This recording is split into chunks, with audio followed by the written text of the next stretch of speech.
사도행전 7장 51절에서 54절까지의 말씀이 되겠습니다.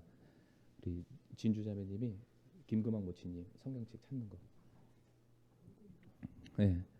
사도행전 7장 51절부터 54절까지 저 한 절 읽고 성도님은 한 절씩 우리가 교독해서 받들어 읽겠습니다. 목이 뻣뻣하고 마음과 귀에 할례 받지 않은 자들아, 너희가 항상 성령님을 거역하되 너희 조상들이 행한 것 같이 너희도 그렇게 행하는도다.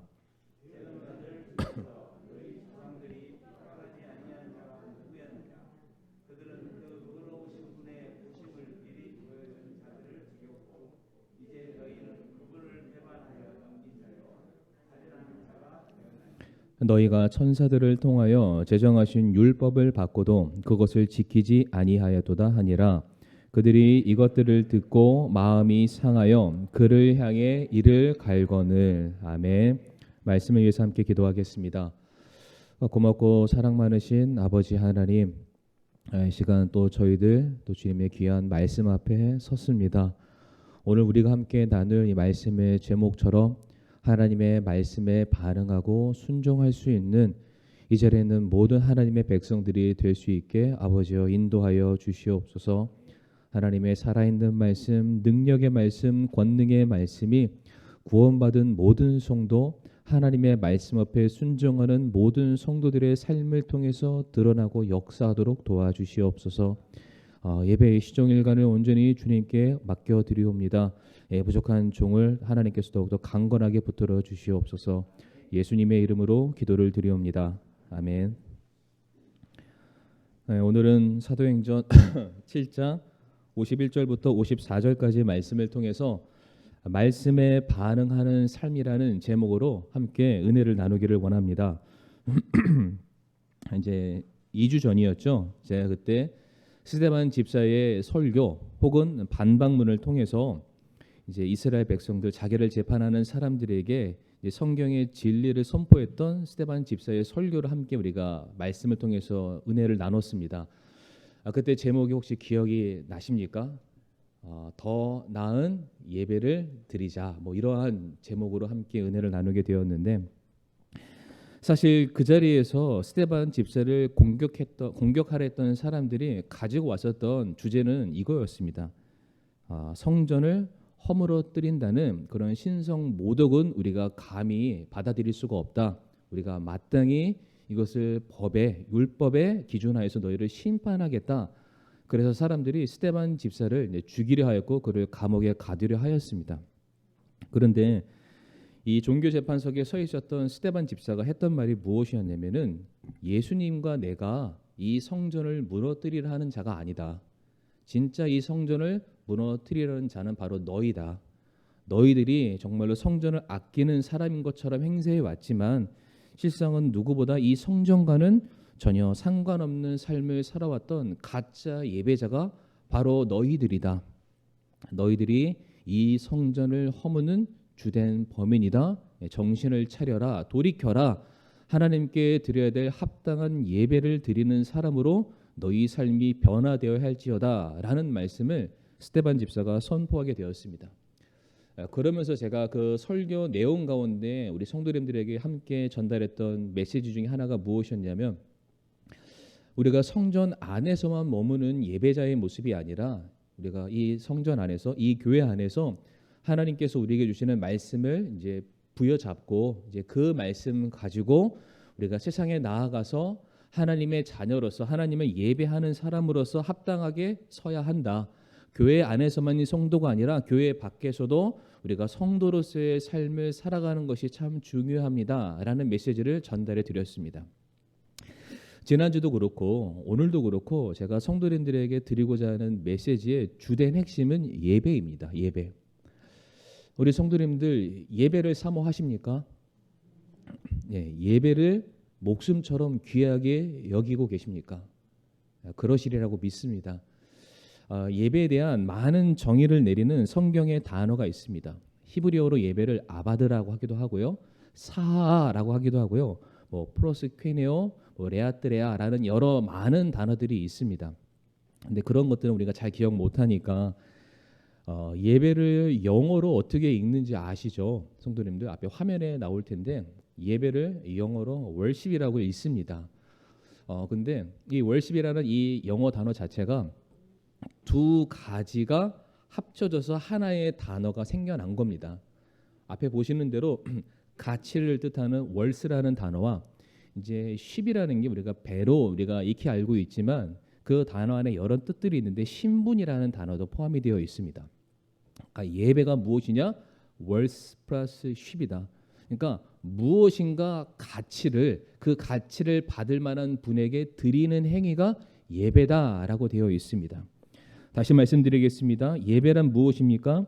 경배를 받으시기에 합당한 분께 내가 가지고 있는 가장 귀한 가치를 드리는 행위가 바로 예배다. 성도님들 이와 같은 예배를 드리고 계십니까? 왜 우리가 하나님을 경배해야 됩니까? 그리고 왜 우리가 하나님께 우리들의 가장 귀한 것을 이 시간 드려야만 하는 것입니까? 하나님께서는 하나님의 뜻에 따라서 이 세상을 창조하셨습니다. 그리고 자신의 형상을 닮은 바로 저와 성도님들을 이 세상 한가운데 두셨습니다. 하나님께서 피조물을 통해서 영광을 받기를 원하셨고 또한 찬양을 받기를 원하셨습니다. 그리고 뿐만 아니라 하나님께서는 저와 성도님들 통하여서 교제하기를 원하고 계시고요. 궁극적으로 하나님께서는 저와 성도님들을 통해서 예배를 받기를 원하십니다. 하나님은 이 세상에 가장 존귀하신 분이시고 가장 가치 있는 분이시고 가장 위대하신 분이시고 가장 우리가 마땅히 찬양을 돌려드려야 될 분이기 때문에 우리가 그 하나님께 우리가 가지고 있는 가장 귀한 것으로 하나님께 예배하고 경배하는 것은 성도님들 우리들의 삶에 가장 마땅한 일이요 우리가 반드시 해야 될 귀한 사명이 되겠습니다. 우리는 예배를 드리는 바로 이 시간을 통해서 우리들의 생명의 가치와 목적과 의미를 발견을 할 수가 있습니다. 정말로 우리가 하나님을 사랑하기 때문에 그리고 그 하나님께서 우리를 사랑하시기 때문에 하나님의 사랑이 너무나도 크셔서 우리가 죄인 되었을 때에 우리를 그냥 두지 아니하시고 독생자 예수 그리스도를 이 땅에 보내심으로 말미암아 우리의 모든 죄를 십자가 위에서 친히 담당하사 피 흘리시고 죽으시고 부활하심으로 인하여서 이제 죄와 사망의 권세에서 우리를 이기게 하시고 이제 부활의 소망이죠. 영원한 생명을 우리에게 선물로 허락하신 그 하나님을 우리가 어찌 찬양하지 않을 수 있고 어찌 그분을 우리가 사랑치 않을 수 있으며 어찌 우리가 그분을 예배치 않을 수가 있겠습니까? 성도님들 예배를 드리는 것보다 더 중요하고 더 가치 있는 일들은 없습니다. 우리는 예배를 드리는 이 행위를 통해서 나의 존재 가치를 더욱더 분명히 하게 되고요. 우리가 예배를 드리는 이 시간을 통해서 우리가 천국 백성임을 더욱더 소망하게 되는 것입니다. 우리가 다른 곳에서 다른 사람들과의 만남 속에서 세상 속에서 이러한 것들을 발견하는 것이 아니라 바로 이 예배를 드리는 이 시간을 통해서 내가 누군지를 확인하게 되고요. 내가 받은 구원의 은혜를 다시금 돌아보게 되고요. 하나님의 영광을 깨닫게 되고 또한 이 시간 선포되는 말씀을 통해서 영혼에 속해 있는 지혜와 진리를 발견하게 됩니다. 사랑하는 성도님들, 바로 이와 같은 차원에서 우리 성도님들은 예배를 진정으로 사모하고 계십니까? 이 예배 시간에 성도님들에게 전해지시는 하나님의 말씀을 정말로 귀한 것으로 여기고 계십니까? 우리가 하나님께 예배를 드린다는 것은 우리가 가지고 있는 가장 귀한 것을 드리는 너무나도 복되고 너무나도 귀한 시간인 것은 틀림이 없습니다. 그런데 성도님들 반대로 생각하시기 바랍니다. 우리한테도 하나님을 만나고 예배할 수 있는 귀한 시간이 이 시간이긴 하지만 거꾸로 하나님께서도 우리를 만나서 하나님의 그 원대하신 뜻과 계획과 사랑의 마음을 표현할 수 있는 이 예배의 시간은 너무나도 중요하다는 겁니다. 성도님들이 어디에서 하나님의 사랑을 발견하실 수 있겠습니까? 물론 우리가 살아가는 일상 가운데 그래 하나님이 나와 함께 하시는구나, 하나님이 나의 왕이시구나, 하나님이 나의 아버지시구나 우리가 확인하지요. 하지만은 그것을 더욱더 분명하고 구체적으로 정말로 깨달아 알아서 내 심령에 새길 정도로 우리가 확인할 수 있는 이 시간은 바로 이 예배 시간밖에 없습니다. 그러하기에 우리가 정말로 전심을 다해서 내 몸과 마음을 다해서 내 모든 에너지를 다 쏟아서 우리는 마땅히 이 예배 시간에 우리의 몸과 마음을 드려야 한다는 것입니다. 그러면 과연 이 시간에 들려지는 하나님의 말씀 앞에 우리 사랑하는 성도님들은 혹시 어떻게 지금 반응하고 계십니까? 하나님께서 우리에게 메시지를 전달해 주실 때에 하나님께서 하나님의 마음을 우리에게 표현해 주시는 바로 이 시간 우리가 그 말씀을 받아 듣기 시작했을 때에 우리 성도님들은 어떻게 반응하십니까? 오늘 설교 제목이 말씀에 반응하는 삶입니다. 오늘 말씀을 다 들으시고 성도님들 다른 거 기억 안 하셔도 괜찮습니다. 딱 하나만, 나는 과연 말씀에 반응하는 사람인가? 나는 말씀대로 살아가기를 기뻐하는 사람인가? 이것만 확인하고 돌아가시는 그런 시간이 되기를 원합니다. 오늘 본문 말씀으로 돌아와서 스데반 집사가 설교를 하게 되었고 그가 전했던 설교를 들었던 사람들의 반응이 기록되어 있습니다. 54절 말씀 보게 되면 그들이 이것들을 듣고 스데반 집사의 반박을 듣고 스데반 집사의 설교를 듣고 뭐라고 되어 있냐면 마음이 상하여 그를 향해 이를 갈거는 이라고 되어 있습니다. 마음이 상했다라고 되어 있습니다. 마음이 상했다는 말은 마음이 찔렸다, 그들의 마음이 산산조각이 났다라는 그런 뜻을 가지고 있습니다. 다시 말해 사람들이 스데반 집사의 말을 들었을 때에는 그들의 귀에 들리는 어떠한 소리로만 끝나지 않았음을 말해주고 있습니다. 하나님의 말씀이 귀를 통해서 그들에게 들렸고요. 들려진 그 말씀이 그들의 마음으로 전달이 되었고 전달된 하나님의 말씀이 그들의 심령을 찌르고 쪼개는 과정들을 통해서 그들이 어떠한 반응을 보이게 되었습니다. 지금 스데반 집사의 말을 듣는 사람들은 성도님들 믿는 사람인가요? 안 믿는 사람들인가요? 안 믿는 사람들이죠. 그러니까 하나님을 안 믿는 사람, 하나님을 부정하는 사람, 하나님을 부인하는 사람이었음에도 불구하고 그들이 말씀을 들었을 때에는 반응을 했습니다.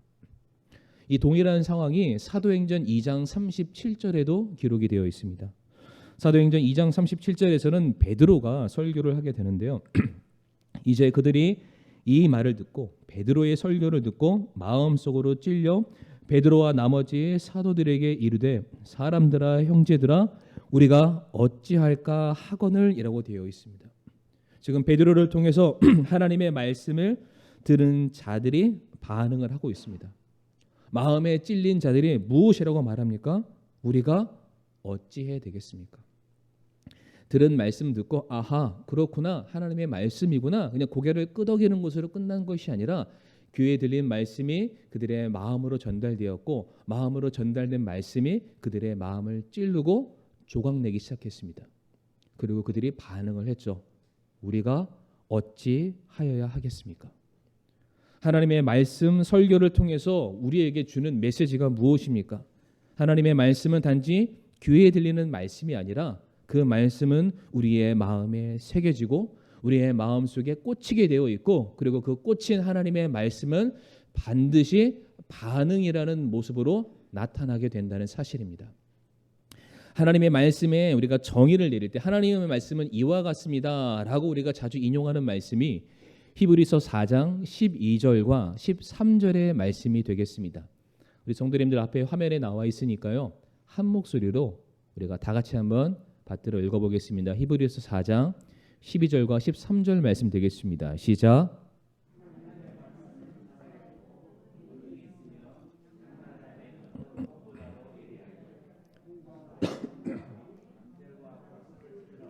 둘로 나누기까지 하고 또 마음의 생각과 의도를 분별하는 분이시니 그분의 눈앞에서 드러나지 아니하는 창조물이 하나도 없고 모든 것이 우리와 상관하시는 그분의 눈에 벌거벗은 채 드러나 있느니라. 아멘.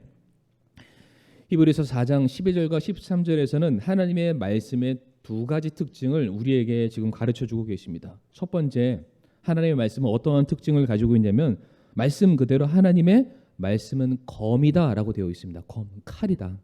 그러니까 무엇인가를 찌르는 역할을 한다. 무엇인가를 자르는 것을 역할을 감당하는 것이 하나님의 말씀이 가지고 있는 능력이 되겠습니다.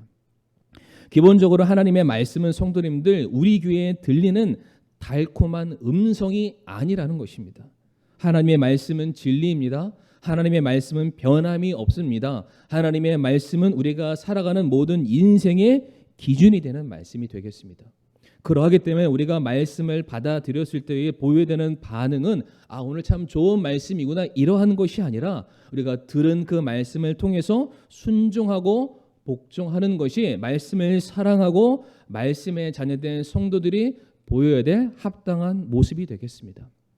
특별히 오늘 하나님의 말씀이 무엇을 찌르고 무엇을 자른다라고 되어 있습니까? 바로 우리들의 마음과 우리들의 생각과 우리들의 의도를 찌르고 자르고 쪼갠다라고 가르치고 계십니다.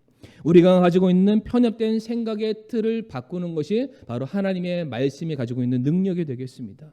우리의 잘못된 생각의 방향의 틀을 바꾸어 주는 것이 바로 하나님의 말씀이 가지고 있는 능력이 되는 것이고, 여러 갈래로 나뉘어져 있었던 우리들의 마음을 한데 묶어서 하나님의 자녀로서 합당한 길로 걸어가도록 인도해 주는 능력이 바로 하나님의 말씀 가운데 포함이 되어 있습니다. 사랑하는 성도님들, 우리가 말씀을 통해서 보여야 될 반응은 다시 말씀드리지만은 순종과 복종밖에 없습니다. 내가 가지고 있었던 잘못된 생각, 지식, 판단들 모든 것들 말씀의 검 앞에 다 내려놓으시고 잘라서 버려내시는 저와 성도님들이 될 수 있기를 원합니다.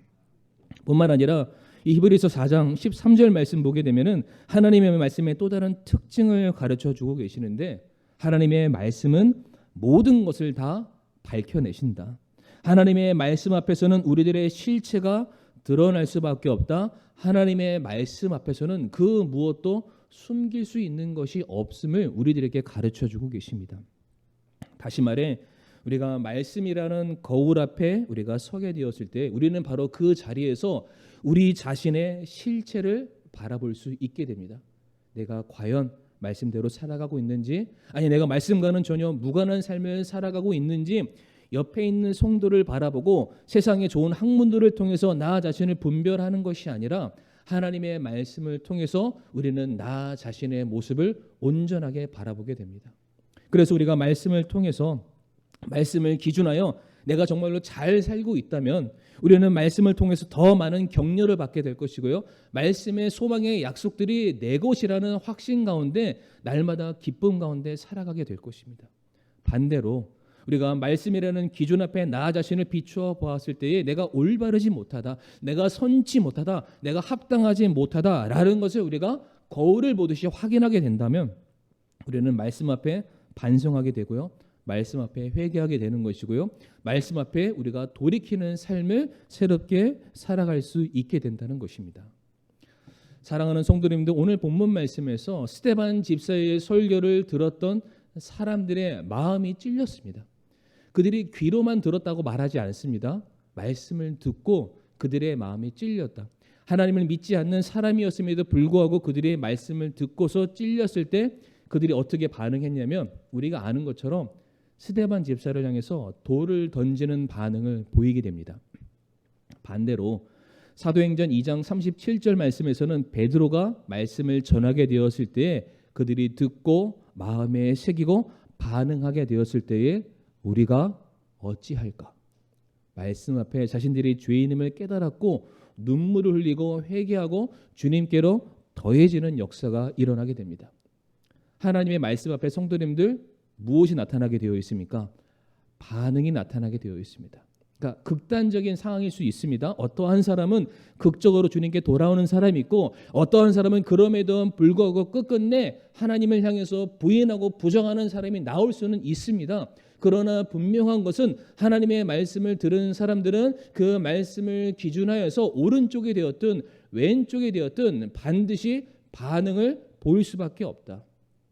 하나님의 말씀 앞에 낱낱이 드러나는 자신의 실체를 바라보면서 어떠한 사람들은 자기의 치부를 감추기 위해서 극도로 부인하고 부정하는 사람이 나올 수 있지만 반대로 어떠한 사람은 숨길 수 없는 자신의 죄가 폭로되는 바로 그 상황 앞에서 하나님 맞아요. 하나님 제가 죄인입니다. 말씀을 기준하여 내 삶을 돌아봤을 때 제가 온전하지 못했습니다. 제가 순종하지 못했습니다. 하나님 그런 저를 용서해 주시고 제가 말씀대로 살아갈 수 있도록 저를 선한 길로 인도해 주세요. 새롭게 변화함을 받는 사람들이 나오게 된다는 것이죠. 미국의 시카고에 저는 가보지는 못했습니다만 시카고의 해몬드 제일 침례 교회라는 이제 우리와 거의 100% 똑같은 거의 100%는 말이 같은 말인가요? 거의 같은 믿음을 가진 교회가 있습니다. 그런데 이 교회가 제가 이렇게 기억하고 있을 정도로 유명한 이유는 두 가지가 있는데 하나는 지금은 아닙니다만 이 교회가 이제 1950년도에서 80년도 그러니까 이제 급격하게 그 교회가 막 부흥하고 성장할 때 이 교회가 성인이 1,500명인데 주일학교 제가 다시 한번 검색해봤는데 주일학교 학생들만 제가 1부 때는 10,000명이라고 그랬는데 이거 잘못된 정보였습니다. 주일학교 학생만 33,700명이었다고 합니다. 대단하죠. 그러니까 어른들은 1,500명인데 주일학교는 33,700명. 제가 알고 있는 서울의 어떤 교회는 성인들만 5,000명이 넘거든요. 대형 교회 중에 하나인데 거의 5,000명에서 출석 수만 10,000명이 육박하는 그런 교회인데 주일학교 학생 수를 통합했을 때 200명도 안 된다고 들었습니다. 그러니까 이제 교회가 성장하는 교회가 아니라 규모는 크지만은 결국 시간이 지나면은 교회가 쇠퇴할 수밖에 없는. 그런데 이 교회는 전혀 반대죠. 어른들은 1,500명인데 주일학교 학생이 33,700명이다. 향후 10년, 20년, 30년 후가 충분히 보장받은 성장하는 교회, 건강한 교회다라고 우리가 말할 수가 있을 겁니다. 그러니까 이와 같은 주일학교로도 유명한 교회가 해먼드 제일 침례 교회인데 이 교회가 또한 유명했었던 게 여기서 이제 사역하셨던 지금은 돌아가셔서 계시진 않지만은 잭 하이스 목사님이라는 분이 계십니다. 그러니까 아마 들어보지 못하셨거나 아시는 분들이 계실 텐데 정말로 하나님께서 귀하게 사용하셨던 목사님이십니다. 정말로. 근데 이제 이 목사님이 왜 유명하냐? 이제 말씀도 너무 잘 전하시고 여러 가지로 유명한 게 있는데 그분이 목회를 하셨을 때 좀 특이한 게 하나 있었습니다. 그 특이한 게 뭐냐면 이제 이거 설명하려고 여기까지 왔습니다. 이제 그분이 목회할 때 이 강단이 특별했습니다. 강단이. 지금도 강단이 좀 특별하죠. 뭐 있잖아요, 여기요. 이제 가림판이 있습니다. 왜 가림판이 있을까요? 이제 비말을 차단하기 위해서, 침튀 이런 것을 막기 위해서 우리 성도님들의 건강과 안전을 지키기 위해서 이제 이게 플라스틱으로 만든 아크릴로 만든 이 판이 하나 있는데 그 목사님이 1950년대부터 목회하고 설교를 하실 때부터 그 교회 강단에 이런 가림판이 있었습니다. 그때부터 바이러스가 있었느냐? 그렇지 않습니다. 그 가림판은 아크릴이 아니라 방탄유리였습니다. 방탄유리. 왜 방탄유리가 있었냐면 그 목사님이 설교를 하실 때마다 죄에 대해서 그렇게 지적을 하시는 거예요. 죄에 대해서, 심판에 대해서, 지옥에 대해서, 하나님의 진노에 대해서 당신들이 오늘 이 시간 죄인임을 인정하지 않는다면은 당신들이 돌이켜 하나님 앞에 회개하지 않는다면은 하나님께 돌아오지 않는다면은 십자가의 은혜를 당신들이 부인하고 부정한다면 하나님의 심판이 지옥이 너희들 거다. 이러한 메시지를 매 시간마다 강력하게 강단에서 이제 설교를 하시는 거예요. 그러니까 매 시간마다 그 설교를 들으니까 앉아 있는 청중들 중에 그 말씀 앞에 그대로 맞습니다. 아멘으로 받아들이는 사람이 있겠지만 매 시간 그래도 은혜 받기 위해서 왔는데 올 때마다 나보고 죄인이라는 거예요. 그러니까 그 말씀을 들을 때 너무 따갑게 들리는 거죠. 내 심장을 자꾸만 찌르는 듯한 그런 말씀을 들리니까 사람들이 참지 못해서 어떠한 사람이 자기가 소지하고 있는 총을 빼서 강단의 목사명에서 빵 하고 쏜 겁니다. 근데 이런 일이 한 번만 있었던 것이 아니라 2차례나 발생하게 되었는데 그래도 다행인 거는 그 쏜 총에 한 번도 목사님이 맞지는 않으셨다고 합니다. 그래서 그 이후에 목사님의 신변을 보호하기 위해서 강대상에 가림판, 그러니까 방탄유리로 된 가림판을 설치해서 목사님이 더 담대하게 설교하셔라. 총을 쏴도 전혀 문제없는 그런 가림판을 놓았다고 합니다. 참고로 이거는 방탄유리는 아닙니다. 제가 성도님들에게 총에 맞아 죽는 한이 있어도 강력하게 설교하는 그 날이 속히 오기를 저는 손꼽아 기대하겠습니다. 자, 그런데 제가 이제 무엇을 말씀드리고자 하냐면 사람들은 하나님의 말씀 앞에 무엇이 되었든지 간에 반응을 한다는 겁니다. 옳고 그름을 분별하는 하나님의 말씀, 거짓과 불의를 폭로시키는 하나님의 말씀 앞에 어떠한 사람은 겸손하게 받아들이는 사람이 있고요. 어떠한 사람은 그 말씀 앞에 적대적으로 반응하고 부인하고 부정하는 사람들이 반드시 나타날 수밖에 없습니다. 제가 그래서 성경 말씀을 쭉 살펴보고 성경 말씀을 제 머릿속으로 한번 되뇌어 봤는데 성경 말씀 가운데 하나님의 말씀이 선포가 되면은 누군가는 죽더라고요. 이해가 되십니까?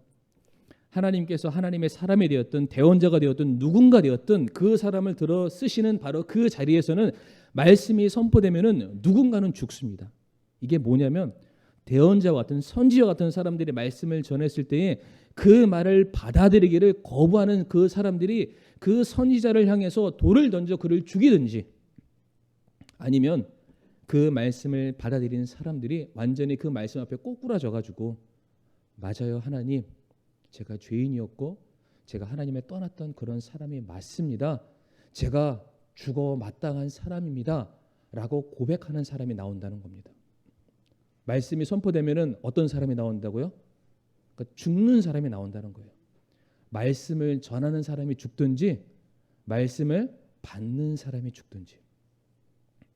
우리 성도님들은 어디에 해당되십니까? 저를 향해서 돌을 던지시렵니까? 아니면 성도님들 스스로 돌이키시고 새로워지시기를 결단을 하시겠습니까? 우리 성도님들께서는 하나님의 말씀을 받으시고 진리의 말씀을 배우시고 난 그 이후에 과연 어떠한 마음을 가지시고 세상으로 나아가고 계십니까?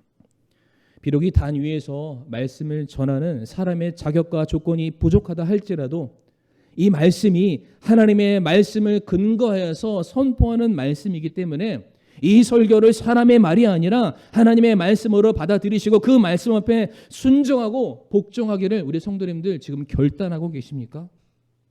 아니면 목사님 오늘도 또 구원 얘기하고 또 전도하라고 하고 또 선교하라고 하고 또 헌신하라고 하고 또 순종하라는 그런 맨날 똑같은 고리타분한 그런 메시지 앞에 오늘도 여전히 혹시 마음을 닫고 계시지는 않습니까? 혹시 성도님들의 마음이 동의가 돼야만 그 설교가 좋은 설교입니까? 성도님들이 생각하는 것과 똑같은 것을 전달해야만 그 설교가 받아 합당한 그런 설교가 되시겠습니까? 성도님들의 필요와 성도님들의 욕구와 성도님들의 감정을 긁어줘야만 그 설교가 명설교라고 인정해 주시겠습니까? 아니면 그거 다 떠나서 이 말씀 자체가 하나님의 말씀이기 때문에 내가 이 말씀 앞에 내가 나 자신을 부인하고 내가 그 말씀 앞에 꿇어 엎드려 순종하는 자가 되기를 원합니다. 과연 성도님들 어느 자리에 지금 서 계십니까? 어떠한 모습으로 말씀 앞에 우리 성도님들 반응하기를 원하고 계십니까? 우리가 다 같이 요한에서 3장 6절 말씀 한 목소리로 읽어보길 원합니다. 요한에서 3장 6절 말씀 앞에 화면이 나올 텐데요. 같이 한번 읽어볼까요? 시작. 누구든지 그분 안에 거하는 자는 죄를 짓지 아니하나니 누구든지 죄를 짓는 자는 그분을 보지 못하였고 알지도 못하였느니라. 아멘. 누구든지 그분 안에 거하는 자, 예수님을 구주로 모셔드린 자는 죄를 짓지 않는다라고 말하고 있습니다. 그런데 성도님들 여기서 말하는 죄라는 것은 나쁜 행동을 말하는 게 아니고요. 악한 짓들을 의미하지 않습니다. 성경에서 말한 죄는 궁극적인 정의가 무엇이냐면 하나님의 말씀에 따라 행하지 않는 모든 것이 죄입니다. 그러니까 그분 안에 거하는 자는 죄를 짓지 않는다는 이야기는 무엇을 말하냐면 구원받은 성도는 자기의 생각과 자기의 고집대로 사는 사람이 아니라 하나님의 명령대로 그분의 말씀대로 행할 수밖에 없다. 그러니까 그 사람이 성도고 하나님의 자녀고 그 사람은 죄를 짓지 못한다는 겁니다. 그러니까 성도의 삶이 완전하기 때문에 완벽하기 때문에 죄도 안 짓고 남도 정죄 안 하고 나쁜 짓도 안 이런 사람이 아니라 성도라는 사람은 마땅히 하나님의 말씀대로 살아갈 수밖에 없다. 왜? 그 말씀이 나를 변화시켰기 때문에 그 말씀이 진리이기 때문에 그 말씀 안에 생명이 담겨져 있기 때문에 그 말씀 붙들고 따라가는 성도의 삶은 결단코 죄를 발견할 수 없다라는 것을 성경이 우리에게 가르쳐주고 있습니다. 아무리 우리의 생각과 우리의 계획이 옳다 할지라도 사랑하는 성도님들, 전능하신 하나님 앞에서는 우리의 모든 생각과 계획들 한낱 미물에 지나지 않습니다. 우리는 절대적으로 하나님의 말씀에 순종하고 우리가 그 말씀 앞에 반응하는 삶을 살아야만 하는 것입니다. 사랑하는 성도님들, 왜 우리가 하나님의 말씀을 사랑해야 되고 왜 우리가 하나님의 말씀에 순종하고 그 말씀 앞에 복종해야만 하는 것입니까? 요한일서 1장 14절 말씀 보게 되면은 말씀이 육신이 되어 우리 가운데 거하심에라고 되어 있습니다. 말씀이 곧 누구이십니까? 말씀이 곧 주님이십니다. 성도님들, 주님 사랑하시잖아요. 주님 마음의 구주로 모셔드리고 계시잖아요. 그러니까 우리가 주님을 사랑한다는 우리들의 그 사랑의 고백의 증거는 무엇으로 나타날 수밖에 없냐면 그분이 우리에게 주시는 말씀에 반응하는 것, 그분의 말씀에 순종하는 것, 그분의 말씀에 따라 살아감으로 우리들의 삶의 열매를 맺어가는 것, 그 이상 그 이하도 내가 주님을 사랑함을 증명해낼 수 있는 길이 없다라는 사실입니다. 다시 말해 우리가 주님의 말씀대로 순종하고 실천하는 삶을 통해서 내가 정말로 하나님의 백성임이 드러나게 되는 것이고요. 그 삶의 모습을 주님께서 보시고 그래 네가 정말로 나를 사랑하는구나, 이것을 주님께서 인정해 주시고 칭찬해 주시게 된다는 것입니다. 그래서 오늘 이 시간 제가 세 가지만 말씀드리고 오늘 설교를 마무리하기를 원하는데, 우리가 말씀에 반응하는 삶은 어떻게 우리가 나타날 수 있을까? 세 가지입니다. 첫 번째가 무엇이냐면 성도님들 잘 기억해 주시길 바랍니다. 말씀이 전해지게 되었을 때에 성도님들 이 말씀을 사람의 말이 아니라 하나님의 말씀으로 받아주시기를 바랍니다. 아멘이십니까? 사람의 말이 아니라 하나님의 말씀으로 꼭 받아주시길 바랍니다. 데살로니가전서 2장 12절부터 13절 말씀을 함께 읽어보겠습니다. 데살로니가전서 2장 12절에서 13절 말씀이 되겠습니다. 시작. 이것은 너희를 부르사 자신의 왕국과 영광에 이르게 하신 하나님께 너희가 합당히 걷게 하려 함이라.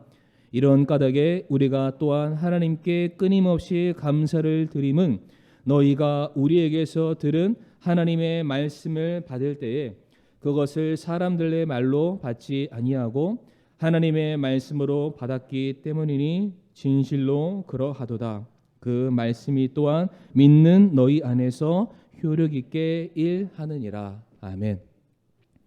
하나님의 말씀을 받아들일 때에 그것을 사람의 말로 받지 말아라. 우리가 이것을 사람의 말로 받아들이기 시작을 하면은 편견이 생길 수밖에 없습니다. 내 생각을 말할 수밖에 없습니다. 무엇인가를 저울질할 수밖에 없고 판단할 수밖에 없습니다. 그런데 우리가 그렇게 함으로 말미암아 어떠한 기회를 놓치냐면은 하나님의 말씀이 우리 안에서 효력 있게 일하는 기회를 우리가 놓치게 된다는 것입니다. 뿐만 아니라 12절의 말씀에 나온 것처럼 우리를 부르사 자신의 왕국과 영광에 이르게 하시는 하나님의 뜻을 우리가 분별할 수 있는 기회를 다 놓치게 된다는 것입니다. 그러므로 사랑하는 성도님들, 그냥 백날 자리에 앉아서 들려지는 그 말씀을 판단하고 계산, 이런 것들은 우리에게 주어져 있는 책임과 의무가 아니라는 것입니다.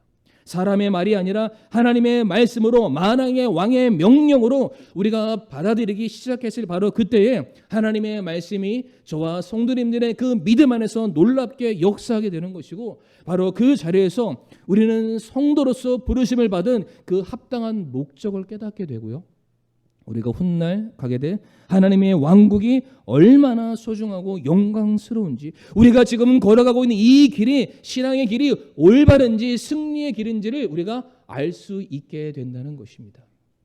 바로 하나님의 말씀을 사람의 말이 아니라 하나님의 말씀으로 받아들이기 시작했을 때예요. 물론 성도님들, 저 인정합니다. 저 부족하고 저 연약하고 다른 위대한 목사님들처럼 엄청나게 좋은 설교를 하지 못한다 할지라도 분명한 거, 제가 자신 있게 성도님들에게 말씀드릴 수 있는 것은 적어도 이 강단에서만큼은 하나님의 말씀으로 성도님들에게 먹이길 원하고 가르치길 원하고 제가 선포하기를 원합니다. 그렇다면 그 말씀 앞에 성도님들 반응해 주시길 바랍니다.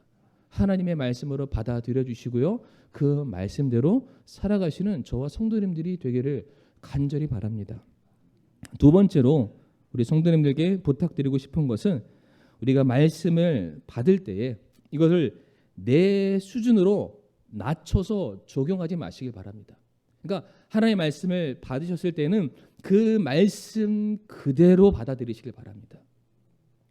누가복음 16장 17절 말씀 보게 되면 또 율법의 1획이 없어지는 것보다 하늘과 땅이 사라지는 것이 더 쉽다라고 되어 있습니다. 그러니까 하나님의 말씀은 1.1획도 변하지 않습니다.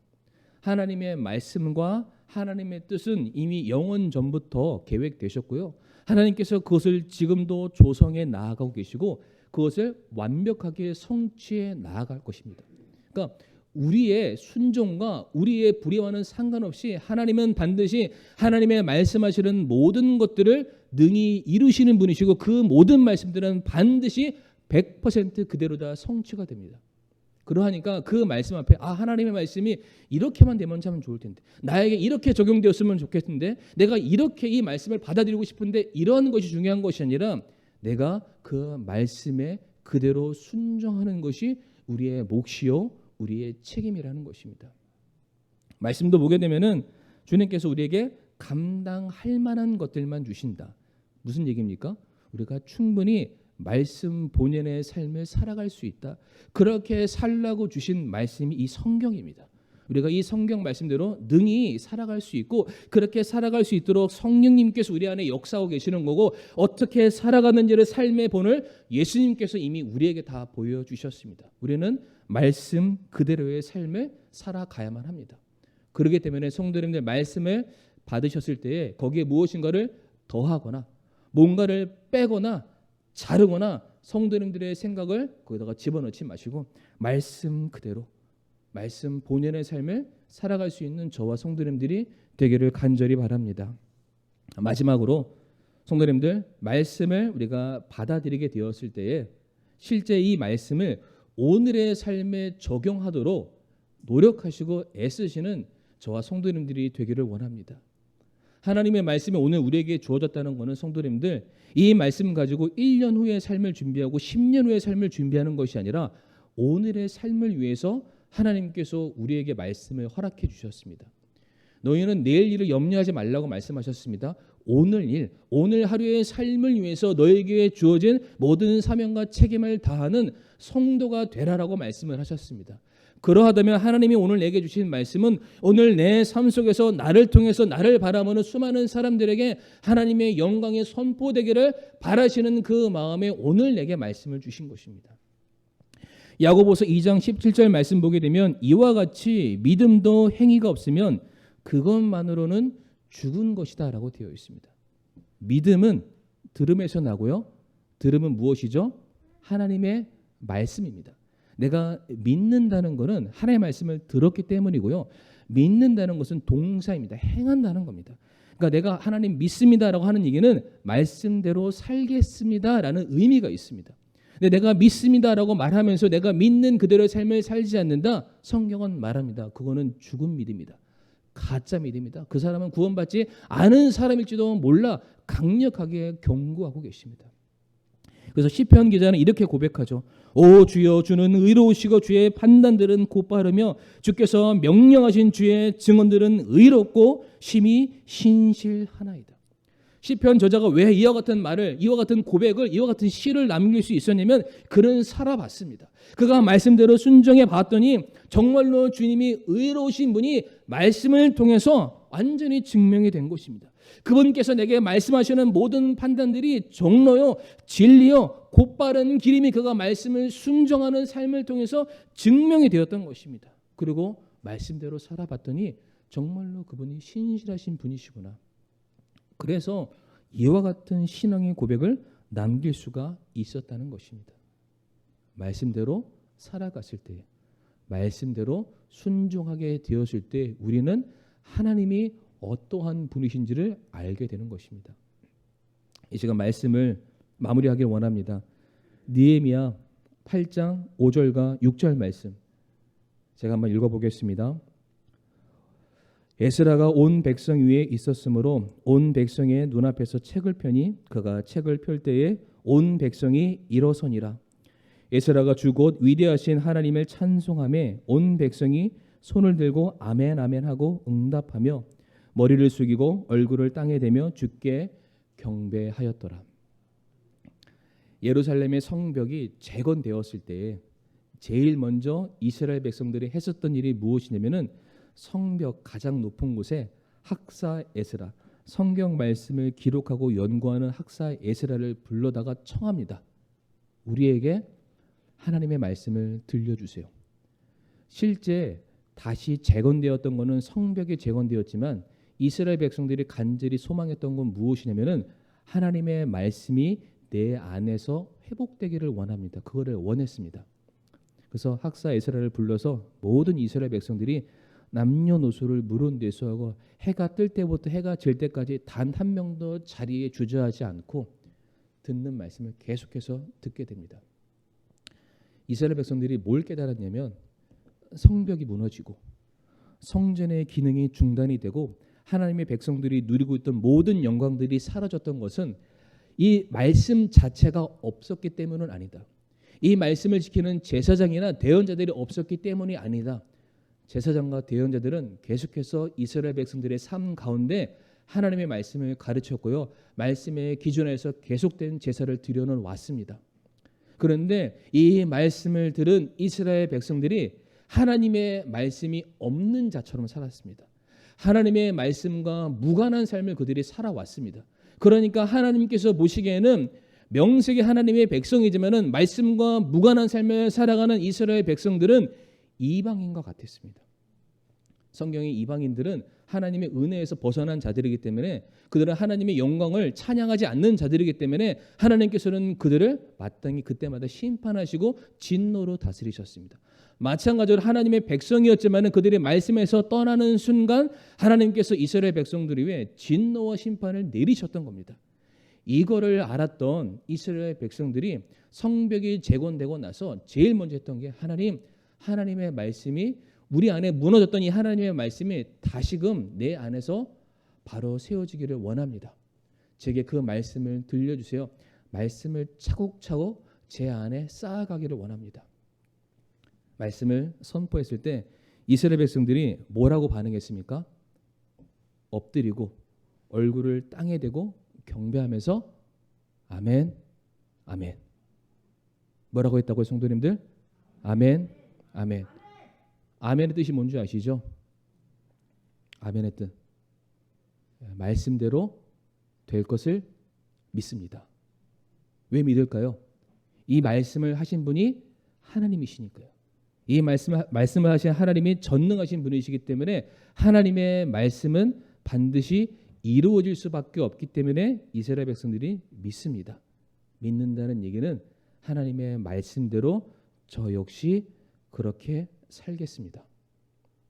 이스라엘 백성들 그들의 삶의 모든 것들이 무너지고 다시 회복되는 그 순간에 그들이 선택했던 것이 무엇이냐면 하나님 이제 제가 하나님의 말씀 앞에 반응하는 자가 되겠습니다. 하나님의 말씀에 순종하는 자가 되기를 원합니다. 하나님의 말씀이 내 안에서 살아 움직이는 살아있는 생명력이 넘치는 그런 하나님의 자녀가 되기를 원합니다. 라고 신앙 고백을 했다는 것입니다.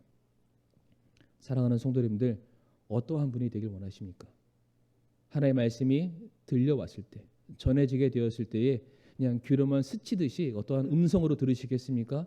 아니면 그 말씀이 우리의 마음에 새겨진 말씀이 우리를 움직이게 해서 우리들의 삶을 통해서 말씀의 열매를 맺어가는 성도님들이 되시기를 원하십니까?